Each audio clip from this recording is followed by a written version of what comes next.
Александрия – невеста Средиземного моря.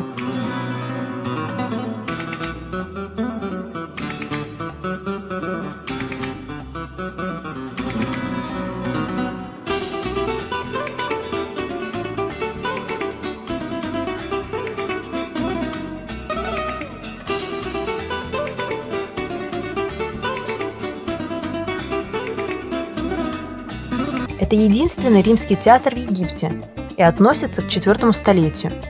Он состоит из 13 белых мраморных террас. Театр был обнаружен, когда рылись основы для нового здания.